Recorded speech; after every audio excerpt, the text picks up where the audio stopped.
di sesi kedua mahasiswa dalam jaringan Divisi Broadcasting jurusan Sosial Ekonomi Pertanian. Senang sekali bisa menemani ruang dengar teman-teman lagi. Dan untuk sesi kali ini, kalian akan ditemani oleh Amru, Rian, dan juga Bu Nela. Yap, ada saya di sini. Sesi kali ini kita akan membahas topik yang seru untuk menghibur yang pastinya dan juga harapannya bisa bermanfaat untuk teman-teman semua. Bener banget, dan untuk sesi kali ini kita akan membahas tentang semangat kuliah offline. Iya, di sini kita akan cerita nih, apa sih yang jadi semangat kita untuk mau kuliah offline lagi gitu ya? Ya, pasti ya. Setiap orang itu kan beda-beda, punya pemikiran berbeda-beda. Pasti alasannya pun juga beda-beda. Bener, misalnya nih Amru ya Bu, kalau misalnya kita tanya, kenapa sih Amru mau kuliah offline? Mungkin jawabannya nanti karena mau ketemu teman-teman nih, karena dari awal kuliah nih mungkin belum ada ketemu sama teman-temannya yang lengkap di angkatan 20. Dan mungkin juga kalau Lian ditanya kenapa sih mau kuliah offline lagi, mungkin nanti Lian mau jawab karena ada doi, udah lama nih gak ketemu. Wah, ternyata ya. Nah iya Bu, bener banget, karena udah bosan banget tuh Bu kuliah di depan HP, di depan laptop, jadi pengen ngerasain duduk di kursi GB1. Teman-teman juga pada virtual Bu, kalau misalnya di HP akrab waktu ketemu, nggak tahu tuh orangnya yang mana kalau ketemu. Sama banget loh, ibu juga ngerasain ya. Kurang tahu nih sama mahasiswa sekarang, ketemu offline enggak, ketemu online off cam semua. Iya Bu, makanya nih sekarang kita mau bahas tentang semangat yang mendorong kita untuk kuliah luring. Pertama dari Ibu dulu deh, apa sih semangat Ibu mau mengajar luring? Kalau ibu ya banyak sebenarnya ya semangatnya kenapa mau kuliah luring. Yang pastinya saya sudah rindu dengan dunia nyata. Ya, ketemu mahasiswa, lebih berinteraksi, ada banyak kegiatan event-event yang bikin semangat lagi buat berkreasi ya tentunya. Benar. Nah, itu sih intinya di sana. Kalau mahasiswa nih, ya dari sudut pandang mahasiswa apa sih kira-kira? Oke, Kak Amru boleh duluan? Nah kalau menurut Amru sih lebih ke kumpul dengan teman-teman Bu. Mungkin ini efek belum pernah ketemu sama teman-teman satu angkatan ya Bu. Karena kan kami angkatan 20 dari awal perkuliahan, belum pernah tuh yang ngumpul satu angkatan apalagi di bangku GB1. Tapi selain itu bisa lebih fresh lah dalam menerima materi yang diberikan dosen saat perkuliahan ataupun koas saat praktikum. Karena saat daring itu biasanya saking lamanya melihat layar HP atau laptop, bisa sampai ngantuk tuh Bu, dan materi yang dijelaskan tidak ada yang masuk sama sekali gitu Bu. Kalau Lian juga sih gitu Bu. Tapi kalau Lian itu lebih ngejar ke praktikumnya ya. Soalnya kalau teori aja sih menurut Lian udah lumayan efektif di online ya, kalau jaringan kita stabil dan kalau kita benar-benar mendengarkan. Kalau praktikum kan kita lebih ke praktek ya, yang harus kita lakukan sendiri biar lebih ngerti dan lebih paham, dan juga butuh arahan yang lebih ekstra daripada teori.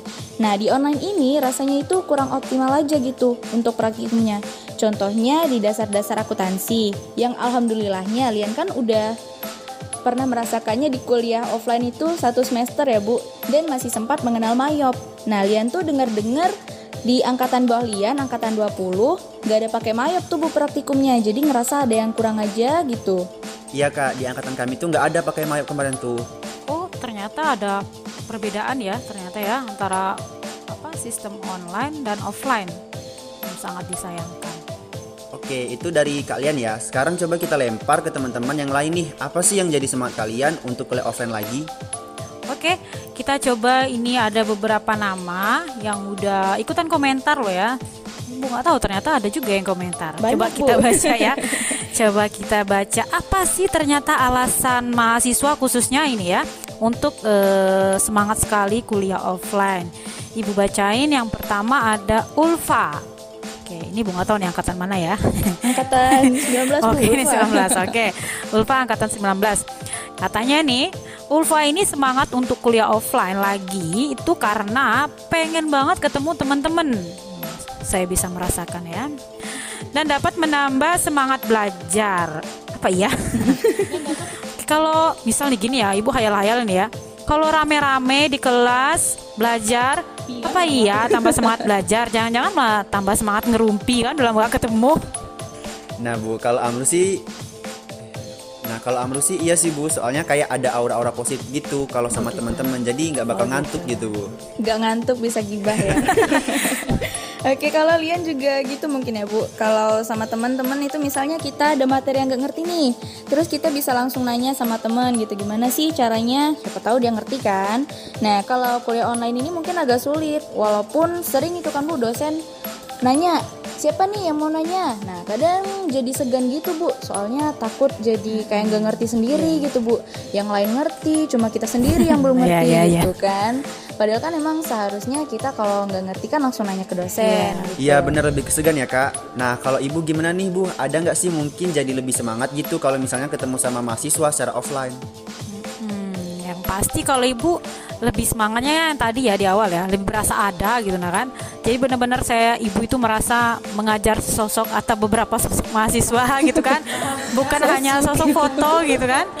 Ya benar sekali loh, itu para dosen juga merasakan, jadi kayak minder sendiri itu kan, nih ngomong sendiri ada orangnya nggak ya gitu. Padahal kan karena kalau mau egois ya sudah, yang penting kami sudah menjalankan tugas gitu kan, mau didengar mau enggak itu kan kalau jahatnya ya. Tapi di dalam hati kecil para dosen mikir, aduh kira-kira dengerin nggak ya, kira-kira ngerti nggak ya.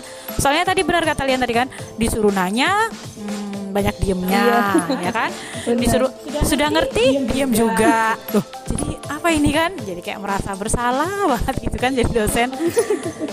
Iya Bu gitu. Dan sekarang giliran Lian lagi nih ya Bu, mau bacain tentang semangat teman-teman tuh kuliah offline-nya. Nah sekarang ada Fikri nih, kata Fikri dia penasaran mau ketemu teman-teman, penasaran mau praktikum offline, penasaran ketemu sama dosen-dosen. Karena Fikri angkatan 20 ya, jadi belum pernah nih ketemu sama dosen-dosen dan jarang banget ketemu sama teman-teman kayak si Amru. Nah benar tuh Kak Lian, kami angkatan 20 belum pernah tuh sama sekali bersengkrama satu sama lain, apalagi sama dosen secara langsung.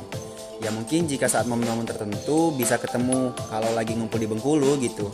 Itu pun jauh dari kata lengkap, bahkan hanya sekitar 10% dari jumlah angkatan kami gitu Kak. Tuh kan sama. Jadi kalau alasan 20 dan 21 ini mungkin dia lebih ke penasaran gitu ya, gimana sih rasanya kuliah offline. Nah buat yang masih penasaran atau bingung apa aja sih yang harus kita persiapkan sebelum mau kuliah offline, kalian bisa nonton di video sebelumnya, yaitu mahasiswa dalam jaringan sesi 1 tentang transisi perkuliahan daring menuju luring. Benar sekali, di situ udah jelasin semua ya. Makanya kalau nggak salah Lian juga Putri Putri dan Fikri. Putri dan Fikri. Nah, di sesi itu semua sudah dijelaskan apa saja sih kira-kira yang perlu disiapkan para mahasiswa sebelum masuk ke kuliah offline. Bener Dengan banget. adanya siaran kemarin itu sedikit-sedikit bisa mengobati rasa penasaran teman-teman. Apalagi angkatan 2021 kan buta sekali menurut saya.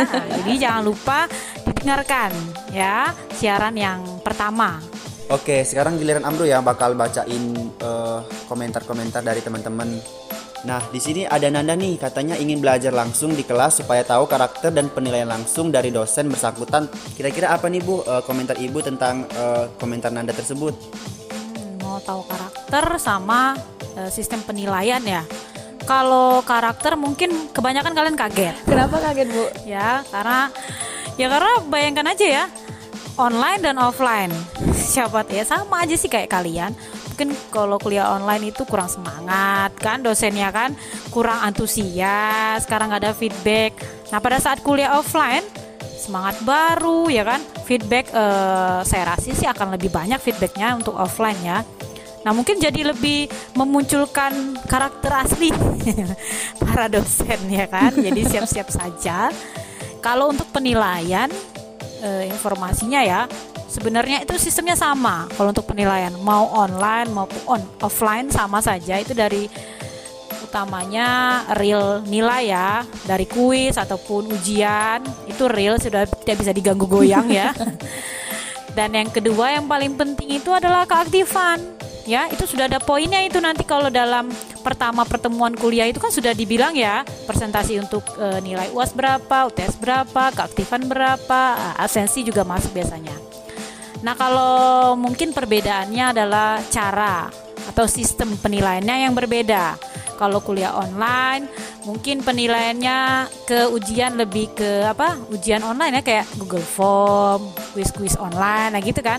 Kalau kuliah offline pasti lebih ke bagi-bagi kertas gitu kan. Ayo silakan diisi. Nah, yang ketahuan nyontek-nyontek siap-siap gitu kan. Ya, lebih teruji kan. Nah, kalau yang keaktifan sama sebenarnya sih ya, mau online atau offline.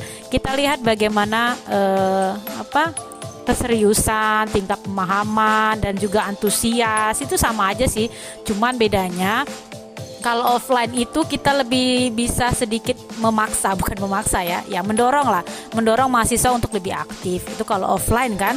Kalau nggak mau nanya kan tinggal dijelitin gitu kan. Nah, takut ya. Kalau kuliah offline nah gimana? Mau jelit, mau ngapain dosennya juga mahasiswa jangan-jangan nggak ngelihat. Ya kan, itu sih kalau bedanya ya. Tadi Ibu bilang ada nilai keaktifan gitu ya Bu. Kalau misalnya Lian hubungin ke segan-segan tadi Bu, kalau Ibu sebagai dosen marah nggak Bu kalau misalnya kita banyak-banyak nanya gitu di perkuliahan online Bu? Kalau Ibu pribadi dan Ibu yakin semua dosen sama ya, kalau makin ramai yang nanya ya setidaknya dosennya merasa gue didengerin gitu kan, gue didengerin gitu kan.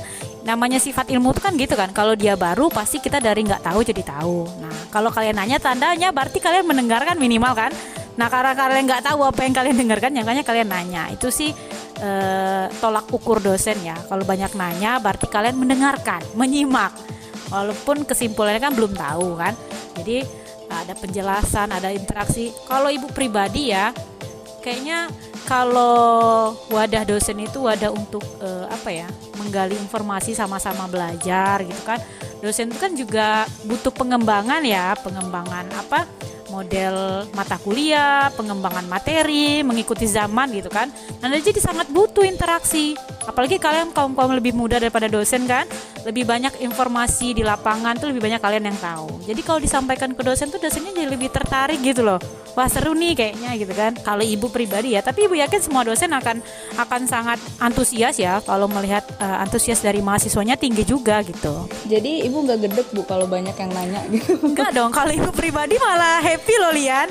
Ya jadi kan Ibu lagi nggak banyak ngomong sendiri. Bener-bener. Jadi gantian ngomongnya kan. Kira-kira banyak yang segan gitu Bu untuk nanya? Ya kalau trik Ibu ya, untuk segan nggak segannya itu wajar ya, karena kalian takut nanti salah nanya, takut nggak benar. Kalau intinya kalau Ibu kalau itu nggak keluar dari ranah materi dan dengan tutur kata yang sopan, why not gitu, it's okay.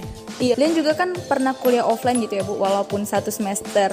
Dan kalau untuk penilaian dosen kayaknya masih sama aja ya, tergantung kitanya bagaimana. Ya, benar banget. Gak ada bedanya kok kalau untuk sistem penilaian ya. Jadi nggak usah berharap kuliah offline ntar nilai aku lebih tinggi. Padahal kebalikannya bisa ya, siapa tahu bisa kebalikan. Ya tapi siapin aja mental sama diri gitu kan. Oke, kita kembali ke beberapa komentar. Ini Ibu coba bacain dari Mutia. Nah, ini kira-kira Mutia angkatan berapa ya? Angkatan si Amru ya, temennya Amru ini ya. Oke, halo Mutia dulu ya. Nah, Ibu aja nggak pernah nyapa-nyapa mahasiswa kan? Oke lah, Ibu bacain dulu. Mutia katanya pengen banget kuliah offline karena ingin merasakan dunia perkuliahan yang sesungguhnya. Kan sama kayak Ibu kan, kayak berasa ada nggak ada gitu kan. Oke, si Mutia juga pengen berinteraksi dengan teman, dosen, dan ingin mencoba beradaptasi dengan lingkungan kampus. Kalau sekarang beradaptasinya dengan secara daring, nah mungkin agak susah. Ya benar banget, ini kembali kayak tadi ya Ibu bilang ya, pasti akan sangat berbeda apalagi kalian yang lulusan online. Iya benar, jadi agak susah gitu ya Bu untuk beradaptasi dengan situasi yang kayak sekarang ini. Iya Bu, mungkin kalau beradaptasi ya dengan teman-teman agak mudah di offline. Karena kalau di online itu yang rata-rata komti yang ngechat dosen. Karena kalau kita satu-satu ngechat dosen, misalnya kita ingin bertanya nih Bu di WA, jadi kan riuh gitu ya, banyak banget yang ngechat dosennya. Dan juga dosen kan sibuk ya Bu, jadi balasnya lama mungkin. Sekarang ada Tio nih, kata si Tio ingin melihat langsung kegiatan mahasiswa jika kuliah offline, salah satunya kegiatan di kelas dan event-event kampus. Kalau misalnya kuliah online kan paling seminar-seminar gitu ya, kebanyakan seminar webinar. Kalau misalnya kegiatan kampus itu kan pernah tuh ditiadakan sama sekali. Kayak benar-benar nggak ada kegiatan di kampus biar nggak mengumpulkan banyak massa dan juga biar memutuskan rantai penyebaran COVID-19. Ya benar ya, itu perlu diperhatikan juga. Jadi perlu pemahaman kenapa ditiadakan event-event, ya kan, ditiadakan kuliah offline, itu perlu diperhatikan juga. Yang pasti kita sebagai para akademisi yang taat aturan ya harus taat, jangan banyak protes doang gitu kan. Nah, kalau dulu nih ada nih cerita dulu ya, waktu masih kuliah offline full, itu adalah salah satu mata kuliah kewirausahaan. Nah, Ibu ingat itu di samping, di dekat apa jurusan kita nih, lab di samping depan itu, samping apa depan? Samping namanya. Pokoknya di samping itu loh, yang mau ke lautan di belakang, ya kan? Ada lapangan parkiran yang sering jadi parkiran. Nah, di situ tuh sering diadain event tuh. Jadi kayak setahun sekali gitu kan, event KWU. Jadi para pratikan KWU itu disuruh buat usaha. Jadi dia mengolah produk pertanian, apapun itu produk pertanian, dia diolah secara kreatif mungkin dan diuji pemasarannya, pasarnya dengan cara buat event kayak apa? But gitu loh. Bazar ya, gitu bazar-bazar ya, Bu. gitu. Nah, ya itu biasanya semester 5. Nah, yang hadir itu semester 1 sampai 3, yang di bawah itu biasanya bantu-bantu juga, ikut-ikut bantu. Nah, kalau Iya. yang beli-beli ya rame. Nah, bahkan dosen-dosen ikutan juga, di luar jurusan juga ikutan. Pokoknya seru lah ya kalau dulu, pokoknya semoga segera lah ya kembali. Amin. Kalau Lian kemarin itu di samping GSG, Bu. Oh, pindah di sana, GSG. Oh, lebih seru lah ya, lebih luas lagi ya. Lebih seru. Kasihan Amru ya. Oke, kita lanjut ya. Nah, nih terakhir nih dari Kak Putri angkatan 19. Katanya alasan mau kuliah offline tuh biar dapat uang jajan gitu ya. Ini alasan utama ya untuk semua para mahasiswa yang Iya. kuliah online mau kuliah offline untuk dapat uang jajan. Bener banget. Rata-rata uang jajan di stop ya selama pandemi. Padahal kita kan juga mau beli kuota ya, walaupun dibeliin sama Pak Nadim nih kuotanya, tapi kadang-kadang nggak cukup ya. Nah, iya bener tuh, setuju Mbak. Oke, kita di penghujung sekarang ya. Kayaknya sampai di sini dulu. Terima kasih banyak untuk Ibu Nola yang sudah mau bergabung dan ikutan podcast sama Lian dan Amru. Semoga kita bisa cepet-cepet kuliah offline lagi, karena Lian tuh pengen banget Bu diajarin sama Ibu secara offline. Karena Lian kan ketemu Ibu di kelas online terus. Yakin sih ya. Insya Allah Bu. Ibu lebih kejam loh kalau offline ya. Ya, semoga ya, Ibu juga berharap seperti itu. Bahkan semuanya pun berharap seperti itu, karena sudah semakin lelah dengan online ini. Jadi berharap ya pergilah jauh-jauh COVID ya kan. Janganlah menghampiri negara tercinta kami lagi ya kan. Pesan dari Ibu sebagai penutup dari Ibu ya. Kalau untuk kuliah offline tentunya yang tadi siapkanlah, benar-benar persiapkan diri ya. Attitude itu number one. Ya, attitude number one. Ibu yakin kalian dari kuliah SD, SMP, SMA, bahkan dari kecil di rumah aja ya, udah keluarga inti itu jadi ajarin yang namanya attitude terhadap orang tua, sesama sebaya, ataupun yang lebih lebih kecil. Nah, jadi yang lebih kecil kan itu juga semua ada attitude-nya beda-beda. Nah, itu coba diterapkan secara perlahan-lahan, apalagi menghadap kuliah offline. Karena kita face to face langsung ya kan, mimik wajah itu akan sangat menentukan dampak dari diskusi antar berdua, bertiga, berempat gitu kan. Dengan senyum miring aja itu udah beda nanti dampaknya dengan senyum lebar dua gitu kan. Nampak gigi dikit ataupun gigi lebar itu aja udah beda. Nah, coba dipelajari dan diingat-ingat lagi mungkin kan. Kalau yang udah lupa monggo diingat-ingat lagi bagaimana attitude yang baik dalam berinteraksi secara langsung. Itu. Tapi kan pakai masker Bu. Boleh lah dibuka-buka dikit ya kan. Pasti Iya, bener, Bu. kan tadi kan pengen interaksi langsung kan, seenggaknya kan tahan napas, buka berapa detik gitu kan, pengen lihat mukanya biar nggak salah nanti kenalan Amru, nggak taunya yang Ibu tegur si Yogi atau siapa gitu kan, karena bentuknya sama gitu kan. Oke, terima kasih ya untuk teman-teman yang sudah mendengarkan, dan sampai jumpa di mahasiswa dalam jaringan sesi selanjutnya. Kami pamit undur diri dulu. Wassalamualaikum warahmatullahi wabarakatuh.